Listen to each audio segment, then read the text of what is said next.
रूपाय विश्वोत्पत्त्यादि Hathaway तापत्रय विनाशाय श्री कृष्णाय वयं नमः। भागवत जी का महात्म्य बहुत ध्यान से सुनिएगा। सच्चिदानंद रूपाय विश्वोत्पत्त्यादि हेतवे तापत्रय विनाशाय श्री कृष्णाय वयं नमः। भगवान के 3 रूप, 3 गुण और 3 कर्मों का वर्णन किया गया। सबसे पहली बात, ठाकुर जी का स्वरूप कैसा है। अभी आपसे पूछा जाए ठाकुर जी का स्वरूप कैसा है तो अधिकतर सब ऐसे बोलते हैं ठाकुर जी सांवले हैं, ठाकुर जी के मोटे मोटे नेत्र हैं, ठाकुर जी मोर मुकुट पहनते हैं, ठाकुर जी वंशी धारण करते हैं, ठाकुर जी त्रिभंगी हैं। ये ठाकुर जी का रूप है। रूप और स्वरूप 2 होते हैं। हर व्यक्ति के भी रूप और स्वरूप 2 होते हैं। बहुत ध्यान से सुनिएगा।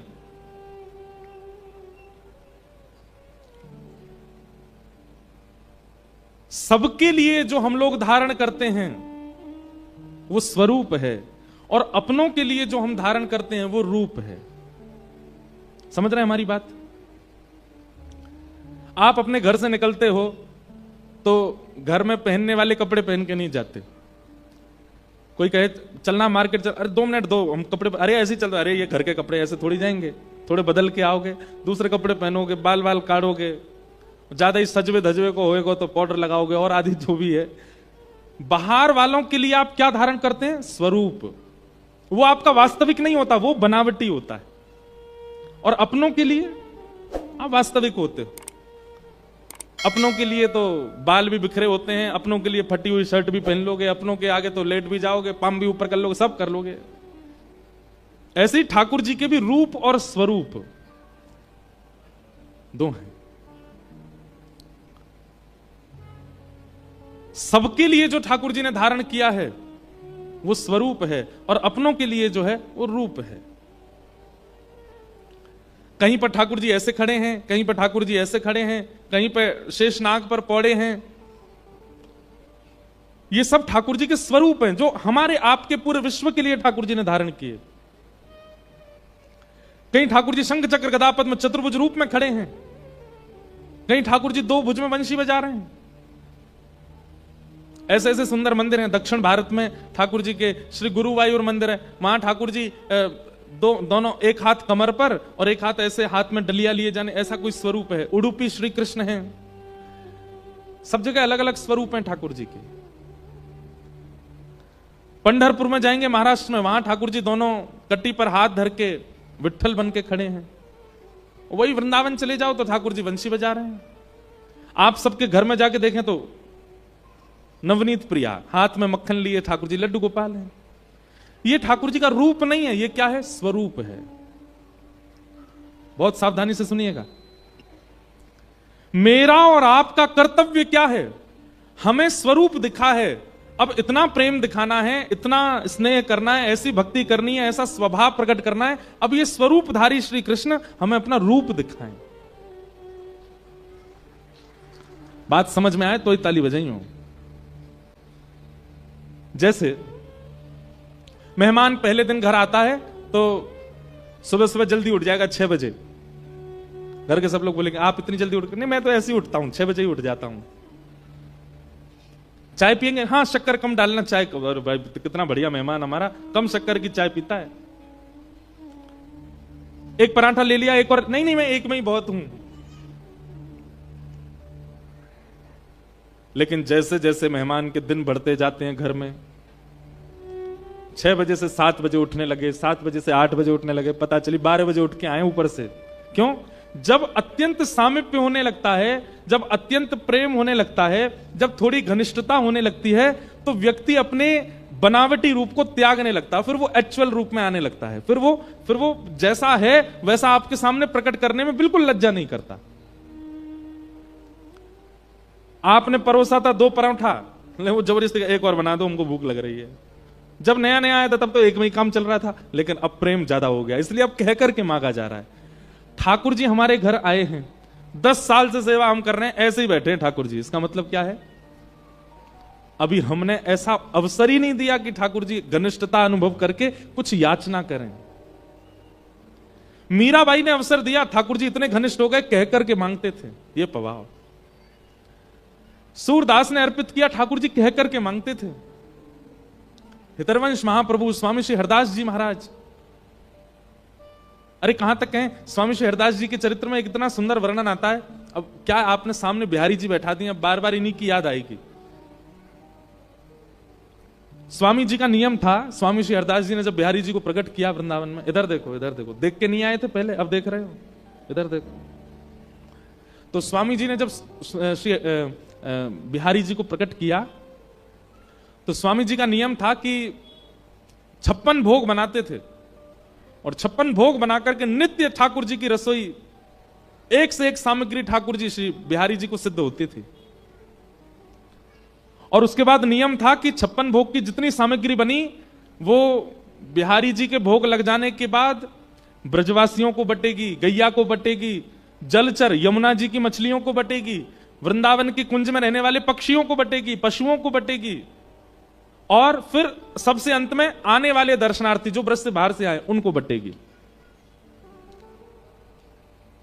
पर स्वामी जी स्वयं, श्री हरदास जी महाराज, वो स्वयं कितना पाते थे? तो भक्तमाल जी में वर्णन आता है कि स्वामी श्री हरदास जी महाराज ने अपने संपूर्ण जीवन काल में, बहुत ध्यान से सुनिएगा, स्वामी श्री हरदास जी महाराज ने अपने संपूर्ण जीवन काल में केवल 8 तोला चना खाए। कितने? 8 तोला चना।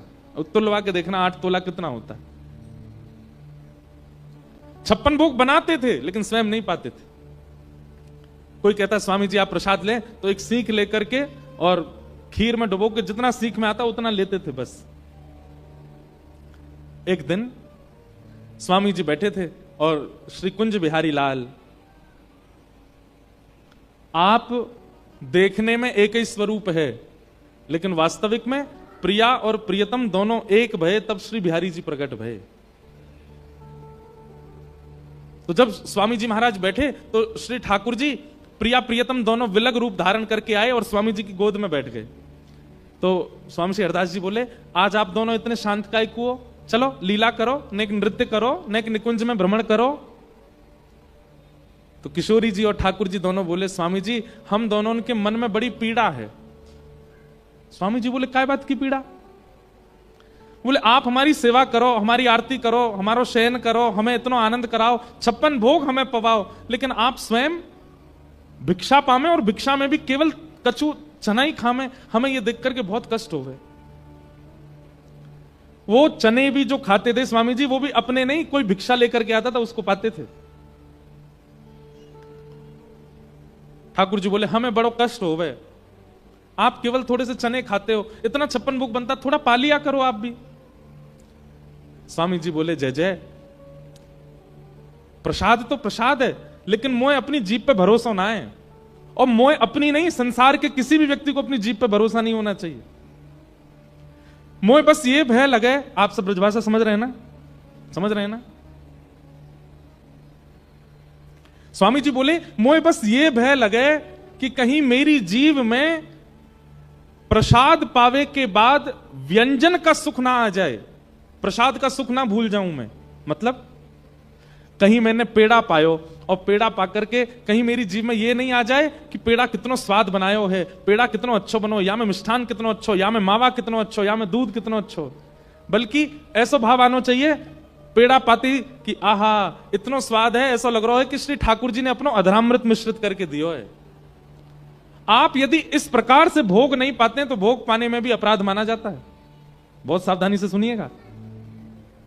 ठाकुर जी को निवेदित होने के बाद सामने थाल में प्रसाद आया, आपने दाल पाया, भाजी पाई, जो भी पाया, उसको पाते ही आपके मुख में आया, इसमें तो नमक कम है, इसमें तो नींबू कम है, तो वो प्रसाद के प्रति अपराध है। ठाकुर जी ने जैसो पायो, हमें भी वैसो ही पानो है। स्वामी जी महाराज बोले, मोए अपनी जीभ पे भरोसा ना है, कहीं ये जीव व्यंजन को सुख ना लेने लगे, या हमारे जय जय मैं तो नेक चखूं और बाकी, या जीव को ये कोरे चना ही खवा करके मैं जिवा रहा हूं। किशोरी जी बोली, नहीं, हमें ऐसे सुख ना लगे, हमें बहुत पीड़ा होवे, और आप नहीं पाओगे तो फिर कल से आप भी 56 भोग पधराओ, हम भी नहीं पाएंगे। ठाकुर जी बोले हम ये निवेदन कर रहे हैं, इतनो मत पाओ पर नेक तो ले ले करो, कछु अन्न तो जान दे करो पेट में। तो स्वामी जी बड़े उदास है, बोले दोनों प्रिया प्रियतम इतनी प्रार्थना कर रहे हैं, इतनी मनोहार कर रहे हैं, और मैं नहीं मानूं, ऐसा कैसे, ऐसा ये तो मेरे प्राण धन है, मेरे जीवन धन है, इनकी आज्ञा के आगे मैं अपनी इच्छा कैसे रख सकूं। स्वामी जी बोले ठीक है, कल से मैं अन्न पाऊंगा। तो किशोरी जी इतनी खुश है गई, खुश है करके नृत्य करने लगी, नाचन लगी। स्वामी जी कल से अन्न पाएंगे। लेकिन स्वामी श्री हरदास जी तो स्वामी जी हैं, आपने कहा कियो, राजपुर के एक वैष्णव के आते आटे की भिक्षा लेके आए, आटे की भिक्षा मंगाई और सूखो आटो, सूखे आटे में नेक यमुना जल मिला के वाकू माड़ करके बाकी छोटी सी बाटी बनाई, और वो बाटी सेक करके बाटी तैयार रह गई। और बिहारी जी के सामने गए और स्वामी जी बोले देखो जय जय, मैं अन्न पा रहा हूं। किशोरी जी ठाकुर जी को देखें, ठाकुर जी किशोरी देखें, जे कहा पा रहे हो? बोले ये बाटी है, आटे में यमुना जल मिला के मैंने बाटी बनाई है, नेक्स्ट से यह पाऊंगो। किशोरी जी बोले जय हो स्वामी जी, घूम फिर के आए तो अपनी पे ही आए, नेक्स्ट सो आटो पा रहे हैं, वो भी इतनी सी बाटी रूखी सूखी सी बना, अरे इतने यहाँ में कछु साग तो कछु सब्जी, इतने व्यंजन बने यहाँ में तो कछु लो। तो ठाकुर जी बोले अरे श्री जी ये पा ही ना सके। स्वामी जी बोले क्यों ना पा सकूं? बोले आप हम दोनों उनको बिना भोग लगाए पाओगे नहीं, और या को भोग हमें पधराओगे नहीं। ये तो रूखी बाटी है, या को भोग लगाओगे हमें? स्वामी जी बोले ना ना, मैं आपको भोग ना लगाऊंगा। तो फिर कैसे पाओगे? तो स्वामी जी ने बाटी हाथ में ली और 7 बार ठाकुर जी पे उतार दी। बोले आपकी जितनी अला बला, जितनी नजर मेरे कुंज बिहारी जी को लगी है, वो सब या बाटी में आ जाए, और 7 बार फेर करके नजर उतार करके बाटी पा गए। बोले है गई प्रसादी, मेरे ठाकुर जी की नजर, मेरे ठाकुर जी की अला बला, कोई की कुदृष्टि आ गई होगी, सब आ गई बाटी में, और मैंने प्रेम से पा ली। ऐसा अनुभव हमें क्यों नहीं होता? क्योंकि हमारे सामने ठाकुर जी स्वरूप धारण करके बैठते हैं, रूप नहीं। ठाकुर जी का रूप क्या है? सच्चिदानंद रूपाय, सत्य, चैतन्य और आनंद। बिहारी जी भले ही त्रिभंग लली हैं, परंतु ये स्वरूप का रूप क्या है? सत्य सबसे पहला, दूसरा चैतन्य, और तीसरा आनंद। सच्चिदानंद रूपाय, उस भावना के बगैर यदि आप ठाकुर जी का अनुभव करने जाएंगे तो आपको स्वरूप ही दिखेगा, रूप नहीं दिखेगा।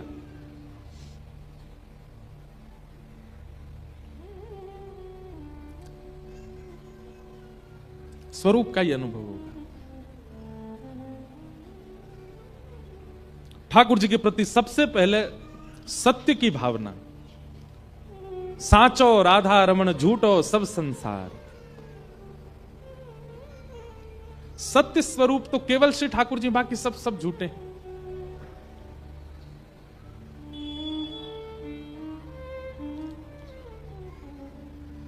बोलो वृंदावन बिहारी लाल की जय। पूज्य महाराज जी कह रहे थे, अभी आप मंच पे पधारे तो महाराज जी बोले कि व्यवधान तो नहीं हुआ आने से। वास्तव में तो कथा के मध्य में अगर कोई विषय वार्ता करे, अगर कोई प्रमाद डाले तो वो व्यवधान है, परंतु यदि कथा के बीच में कोई हरिजन आवे, हरि के जना पधारे, हरि को भजवे वारे आवे, तो यही मानना चाहिए कि कथा में साक्षात हरि ही आए हैं, उसमें व्यवधान नहीं। महाराज जी को बारंबार प्रणाम। तो हम निवेदन कर रहे थे कि स्वरूप तो है, अब रूप का प्रतिष्ठान करना है। परम पूजनीय प्रातः स्मरणीय महामंडलेश्वर पूज्य श्री आशुतोषानंद गिरी जी महाराज काशी से आज आप सबके मध्य में पधारे हैं। इस कथा में यहाँ के सब आयोजकों को, दास को, आप सबको आशीष देने, पूज्य महाराज जी को बारंबार वंदन, बारंबार प्रणाम। हमारी बात बहुत ध्यान से सुनिए। सबसे पहले ठाकुर जी के प्रति सत्य की भावना, मतलब चाहे जीवन में कैसी स्थिति आ जाए, चाहे जीवन में कैसी परिस्थिति बन जाए, आपका सत्य डगमगाना नहीं चाहिए। वो विश्वास जो ठाकुर जी के प्रति एक बार आपका बना, वो सदा बना रहना चाहिए। होता क्या है कि जीवन में घटने वाली घटनाएं, जीवन में होने वाले कुछ उथल पुथल, उनसे हमारा सबसे पहले विश्वास ठाकुर जी से दूर हो जाता है। बिन विश्वास भगति नहीं। जैसे मानव जीवित कब माना जाता है? जब उसकी श्वास हो।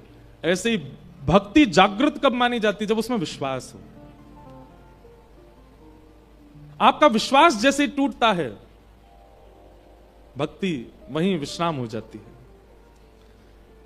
इसलिए ठाकुर जी के प्रति सत्य का विश्वास कि ये सत्य है, मेरे जीवन में जो होगा, मेरे भविष्य में जो होगा, मुझे विश्वास है ठाकुर जी सब आनंद कराएंगे।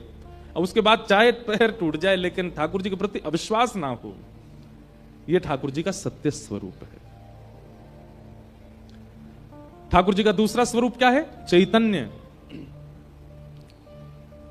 कई लोग कहते हैं हमें सेवा सिखा दीजिए, हमें सेवा के बारे में बताइए, हमें ठाकुर जी की सेवा कैसे करनी चाहिए, इसके बारे में थोड़ा बताओ। मां को बताना नहीं पड़ता कि बालक को लालन पालन कैसे करना। भले ही 4 माताएं आके उसको बताती जरूर है, ऐसा करो ऐसा करो, पर मां बालक का लालन अपने आप कर लेती है। उसके पीछे सबसे पहला कारण क्या है? वो उसे अपना मानती है। और दूसरा कारण क्या है? वो उसको चैतन्य मानती है। चैतन्य मतलब, चैतन्य किसको कहते हैं? ठाकुर जी का दूसरा स्वरूप है चैतन्य। गर्मी लगी तो आपने पंखा चलाया, क्यों? क्योंकि आप चैतन्य हो। जड़ वस्तु को गर्मी नहीं लगती, चैतन्य को लगती है। सर्दी लगी, आपने शॉल पहन ली, क्योंकि आप चैतन्य हो। जड़ वस्तु को इससे कुछ अभिप्राय नहीं होता। कई बार आप अपने ठाकुर के प्रति जड़ का भाव रखते हो, और जैसे ही आप ठाकुर जी के प्रति जड़ का भाव रखते हैं, आपकी सेवा उसी समय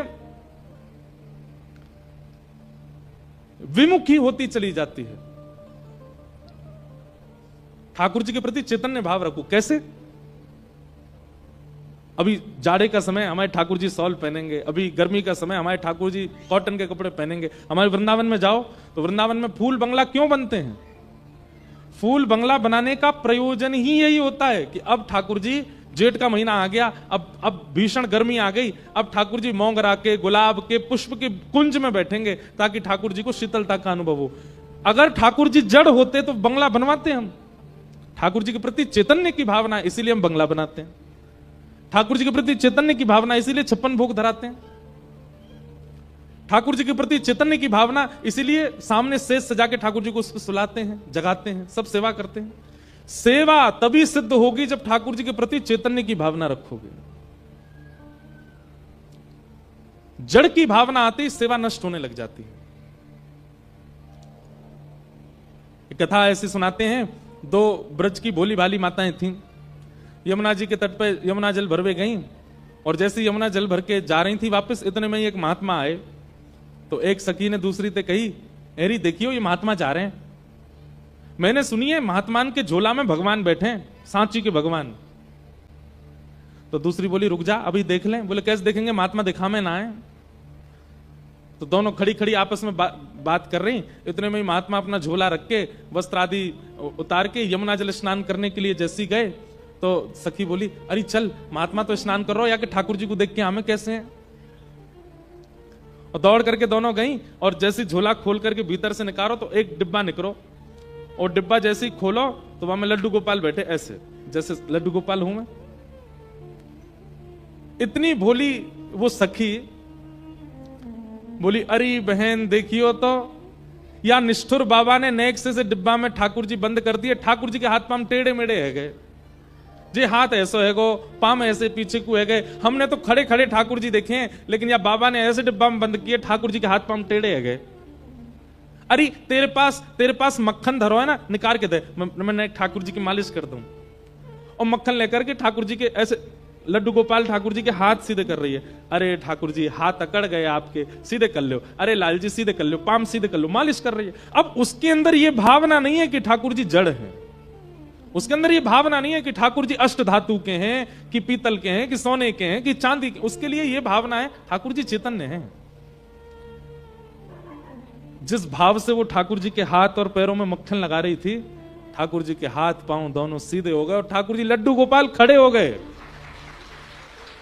और जैसे ही लड्डू गोपाल खड़े भये, देखिए अब बढ़िया लग रहे हैं ना, खड़े है गए। इतने में ही बाबा स्नान करके उन्होंने अपने झोला की ओर देखा और चिल्लाए, महाराज अरे रुको, क्या कर रही हो, क्या निकाल रही हो। दोनों तुरंत ठाकुर जी को धर के वहां से भाग गए। बाबा ने करके आए, देखा झोला पूरा बिखरा पड़ा, सब सामान बाहर निकले, ठाकुर जी का डिब्बा आधा खुला पड़ा है और धरा है। बाबा ने धीरे धीरे सब सामान धरे, ठाकुर जी का डिब्बा उठा के जैसे बंद करने लगे, वो बंद ही नहीं हो गए।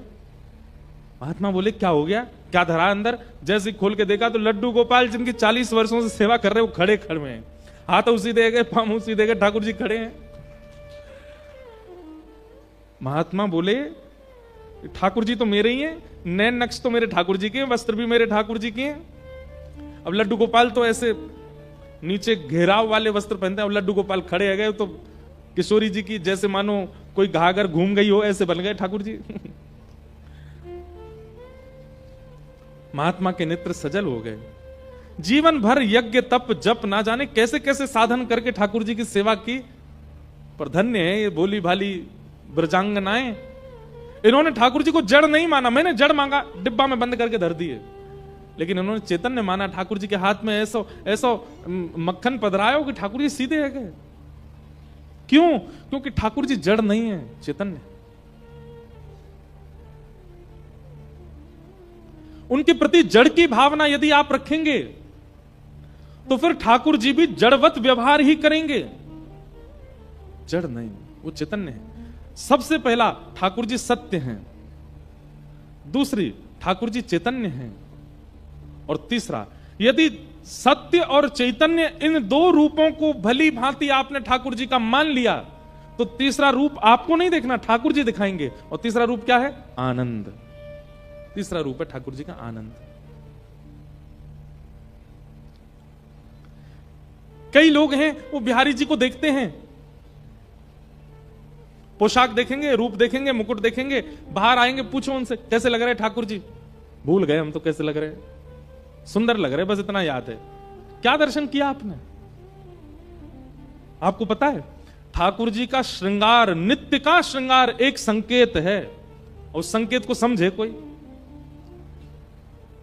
जैसे एक निकुंज की बात बता रहे हैं, जिनको समझ आए वही समझिए, जिनको है सके कई इनको नहीं समझ आए।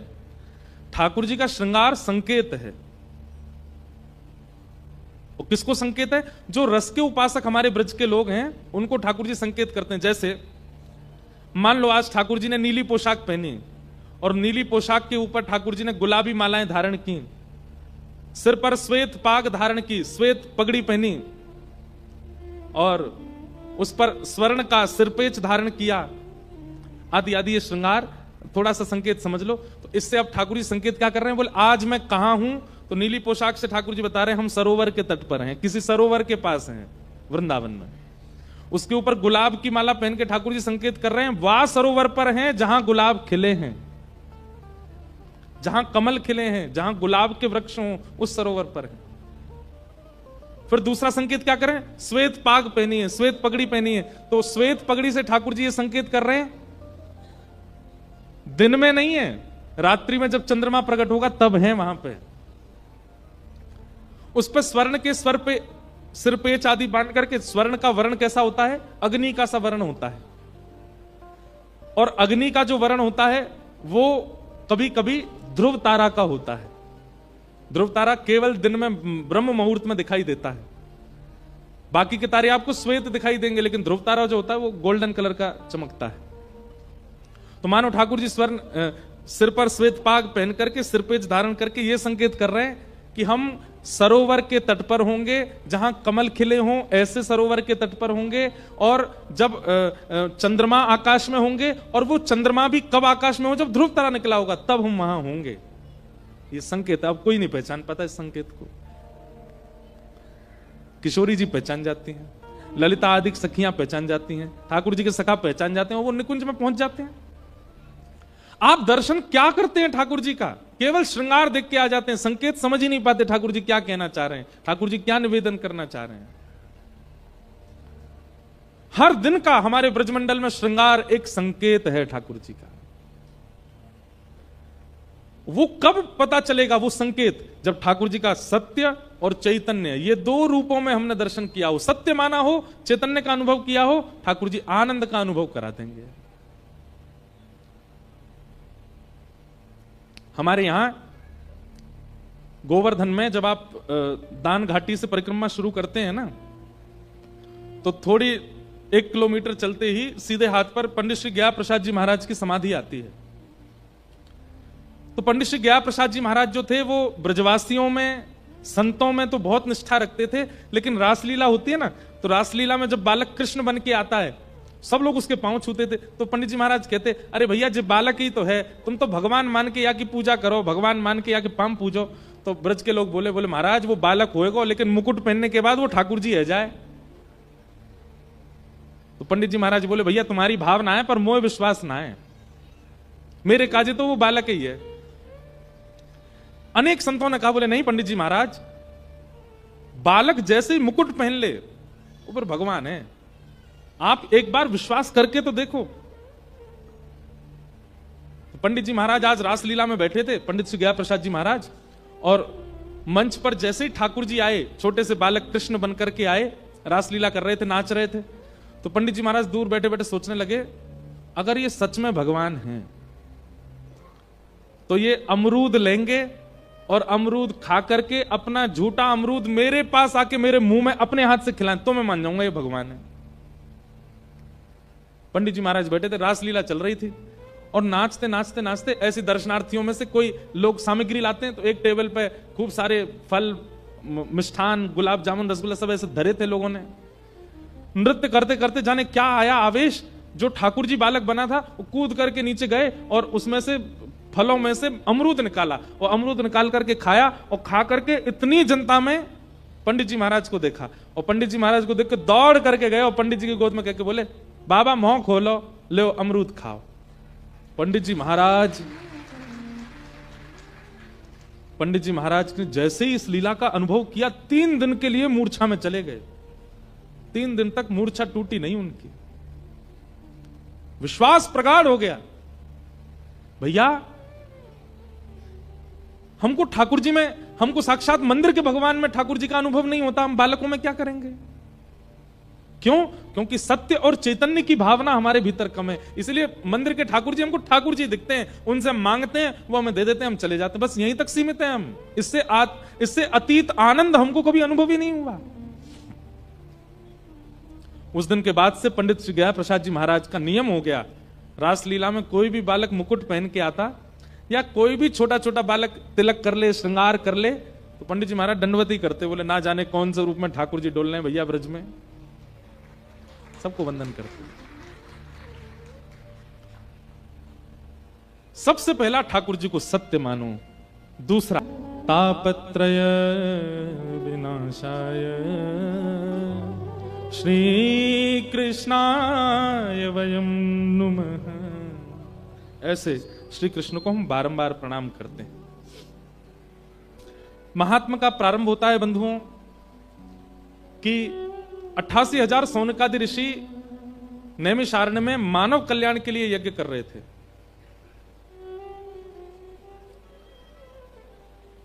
लेकिन उन्हें मानव कल्याण का अनुभव हो नहीं रहा था, तभी वहां सूत जी का आगमन हुआ। तो 88,000 सौनकादि ऋषियों ने सूत जी से कहा कि हे सूत जी महाराज, इस घनघोर कलिकाल में मानव का कल्याण कैसे हो सकता है, कृपा कर उसका कोई मार्ग हमें बताएं। कालव्याल मुखग्रास त्रास निर्णास हेतवे श्रीमद्भागवतम शास्त्रम कलोकीरेण भाषितम। बहुत ध्यान से सुनिएगा। मानव के कल्याण में सबसे बड़ी बाधा है मृत्यु का भय, जो हम सबको बना रहता है। अभी इसी वक्त यदि एक तार ऊपर से टूट के नीचे गिरे तो जिस एरिया में गिरेगा वहां के सारे श्रोता उठ के भागेंगे, भली करंट ना हो, तार ही गिर जाए।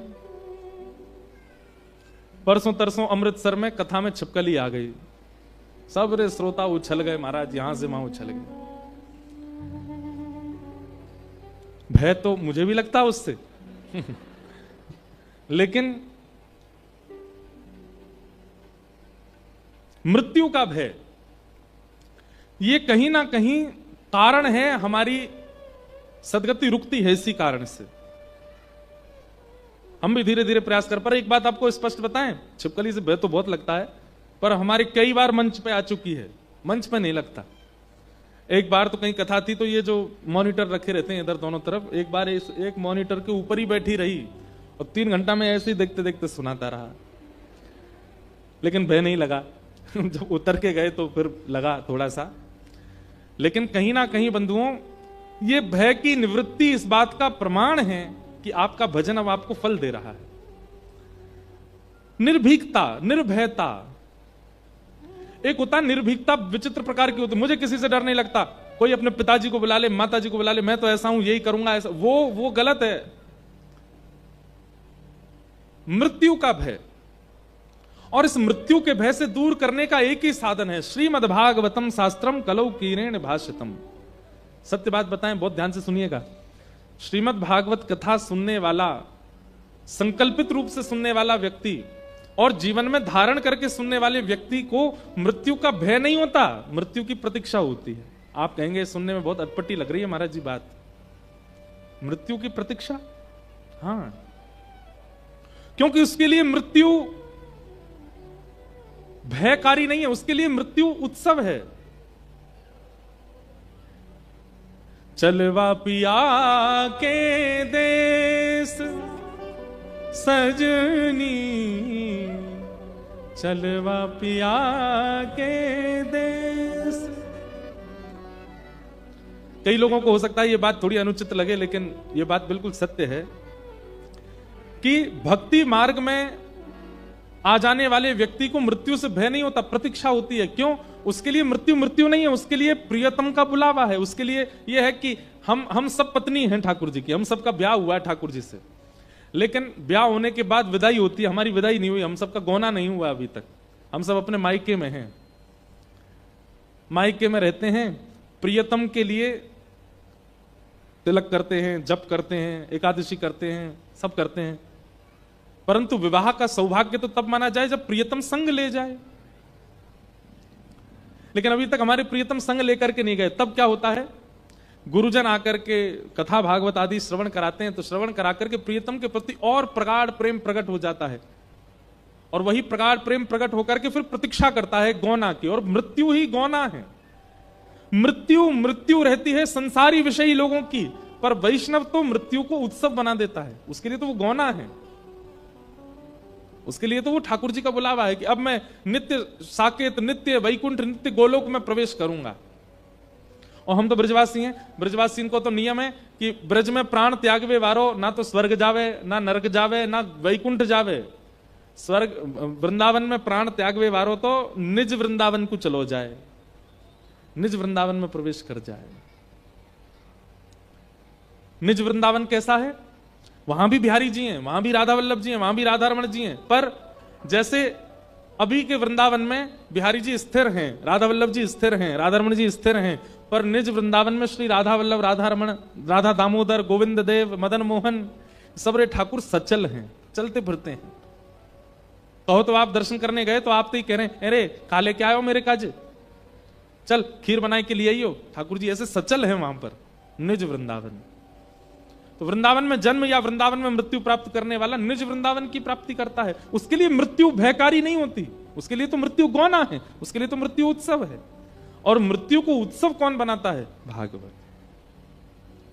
श्रीमद् भागवतम शास्त्रम कलौ कीरेण भाषितम।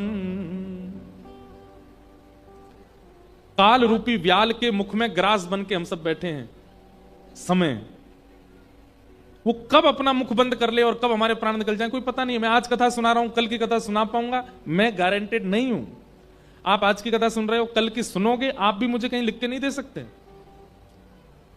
क्या भरोसा है इस जिंदगी का, साथ देती नहीं ये किसी का। कई लोग डर गए होंगे, बोले पहले दिन से ही मृत्यु मृत्यु बात कर रहे, बताओ। लेकिन भैया कथा का मूल उद्देश्य यही है, मृत्यु का भय नहीं। राणा भेजा विष का प्याला, पीकर मीरा नाची रे, मैं तो शाम के रंग राची रे। मीराबाई को मृत्यु का भय नहीं था, इसलिए विष मार ही नहीं पाया। उनकी ननद उदाबाई रात रात में ठाकुर जी शयन शैया से अंतर ध्यान करवा दिए, वहां पे पिटारे में सर्प रख दिया, बोले कल सवेरे मीरा जैसी मंगला करने के लिए खोलेगी, सोई सर्प डस देगा, मृत्यु हो जाएगी। सब लोग टकटकी लगा करके देख रहे थे, लेकिन जैसे ही मीराबाई ने वस्त्र उठाया तो वहां रखा तो सर्प गया था, पर मीराबाई के विश्वास से सब देख रहे थे झरोकों से, बोले देखो अब ये सर्प डसेगा मीरा को और मीरा की मृत्यु हो जाएगी। लेकिन जैसे ही सबके सामने मीराबाई ने वस्त्र हटाया, रखा तो सर्प गया था, पर पता नहीं कहां से श्याम सुंदर आ गए। ठाकुर जी बैठे थे वहां पर, पड़े हुए थे। क्यों? ये बात सत्य कि भय होता ना तो सर्प ही होता वहां पे, भय होता ना तो विष अपना असर दिखाता, भय नहीं था। और ये भय कौन दूर करता है? भागवत जी, श्रीमद् भागवत की कथा।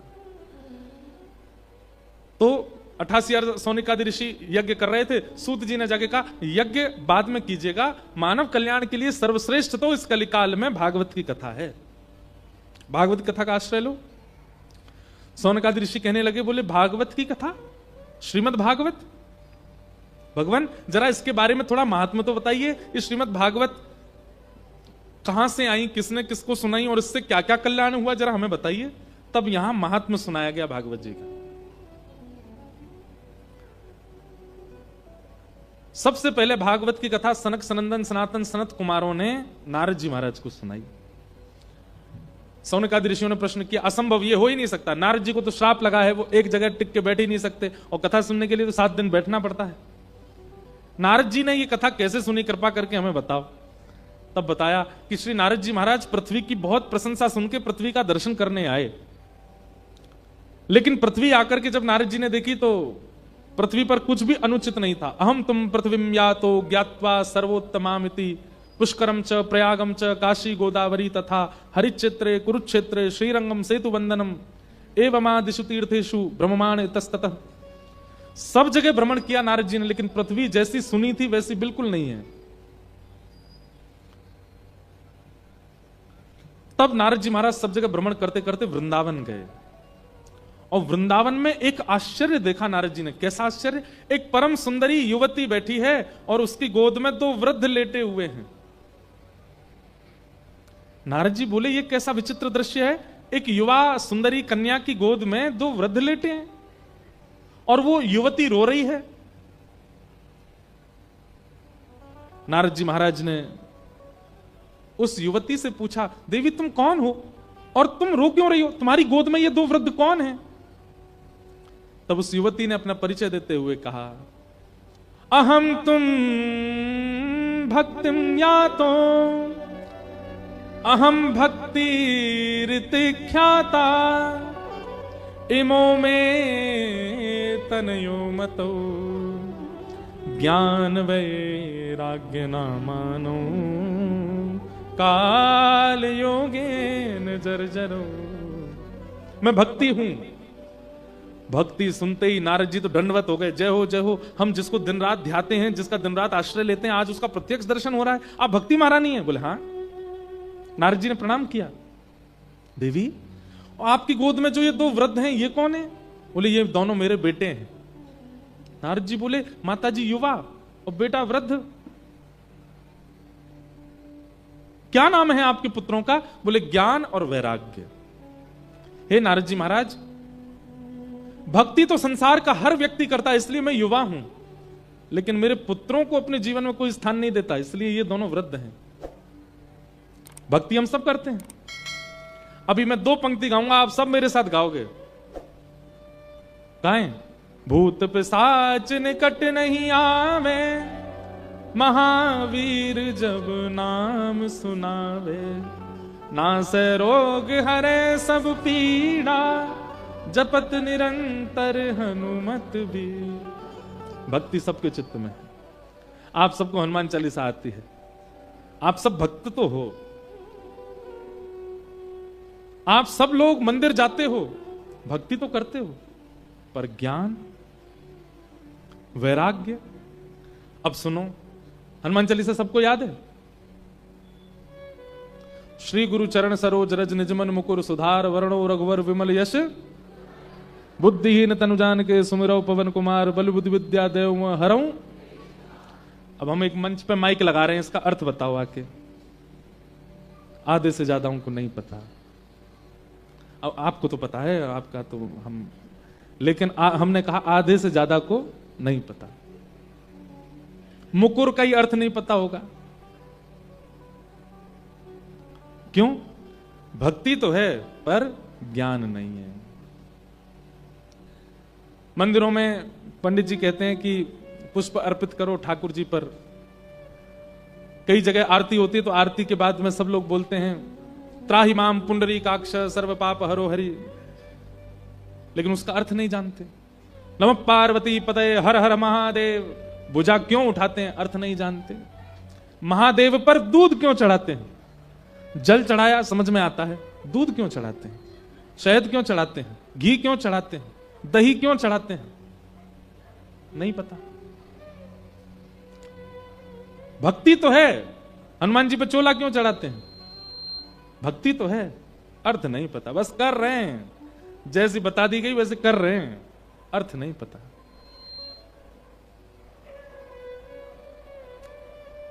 भक्ति तो है पर ज्ञान नहीं है। भक्ति तो है पर वैराग्य नहीं है। वैराग्य चित्त में नहीं है। वैराग्य का मतलब, ज्ञान का मतलब आप क्या समझते हैं? आप ज्ञान और वैराग्य का अर्थ ही नहीं लगा पाए अभी तक। वैराग्य का मतलब सब त्याग देना नहीं होता। वैराग्य का मतलब सब छोड़ देना नहीं होता। इच्छाओं पर वश करना, उसको वैराग्य कहते हैं। अपनी इच्छाओं को दबाना, अपनी इच्छाओं को वश करना, काबू करना, उसको वैराग्य कहते हैं। हम लोग कैसे हैं? इच्छा प्रकट होती है और प्रकट होती है, हम उस इच्छा के पीछे भागते हैं उसको प्राप्त करने के लिए। लेकिन इच्छा प्रकट होते ही दबा दी जाए, उसको वैराग्य कहते हैं। पानी पूरी खानी है, पिताजी आप बाहर से आ रहे हो, पानी पूरी ले आना। मैं तो वहां से आ रहा हूं, भैया को बोल भैया तुम ले आना। भैया बोला मैं भी, मां घर में ही बना दो, पवा दो, बहुत तेज मन कर रहा है। अब ये वैराग्य नहीं है। लेकिन इच्छा प्रकट हुई, कुछ पाना है। अब मैं तो केवल जीव की बात कर सकता हूं मंच से, लेकिन आंखों की भी इच्छा होती है, कानों की भी इच्छा होती है, त्वचा की भी इच्छा होती है, हाथ की भी इच्छा होती है, पैरों की भी इच्छा होती है। इन समस्त प्रकट होने वाली इच्छाओं को प्रकट होने देना लेकिन पूरी ना करना, इसको वैराग्य कहते हैं। धीरे धीरे धीरे जब आप उनकी इच्छाओं को पूरा नहीं करेंगे, धीरे धीरे इच्छा प्रकट होनी भी बंद हो जाएगी। यही वैराग्य है। इसका मतलब सन्यासी नहीं है, इसका मतलब विरक्त नहीं है। गृहस्थी भी वैरागी हो सकता है। लेकिन हम आप सबके जीवन में भक्ति है, उसके दो पुत्र ज्ञान और वैराग्य नहीं है। इसलिए ज्ञान और वैराग्य दोनों वृद्ध पड़े। हमारे घर पे कोई आता है तो हम लोग उसके तिलक करते हैं। तिलक करने के बाद अक्षत लगाते हैं, चावल लगाते हैं। क्यों लगाते हैं नहीं पता, बस लगाते हैं क्योंकि कह रखी है बड़े उन्होंने लगाओ। कई घरों में तो ऐसे महाराज तिलक से काम भी नहीं, चावल तो लाओ, चावल तो लाओ। हम घर के बाहर खड़े, अब अंदर तो बुला लो, नहीं नहीं महाराज जी पहले चावल चिपकाएंगे। मैंने पूछने में माता जी एक बार तो चावल लगाते क्यों? हाँ ये नहीं पता, माता जी बचपन में बताती थी, दादाजी बताते थे, ये करते थे। क्यों नहीं पूछा कि क्यों? सबके पीछे कारण है।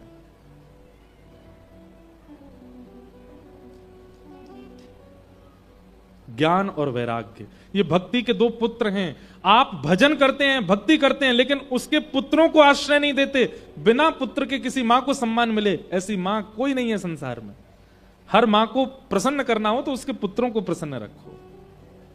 हम लोग नाम जप तो करते हैं, मंदिर तो जाते हैं, स्तुतियों का पाठ तो करते हैं, भक्ति तो करते हैं, एकादशी तो करते हैं, लेकिन भक्ति के पुत्र ज्ञान और वैराग्य के लिए हमारे चित्त में स्थान नहीं है। इसलिए भक्ति होते हुए भी हम प्रसन्न नहीं रहते। भक्ति महारानी कहने लगी, हे नारद जी, मेरे पुत्र दोनों वृद्ध हो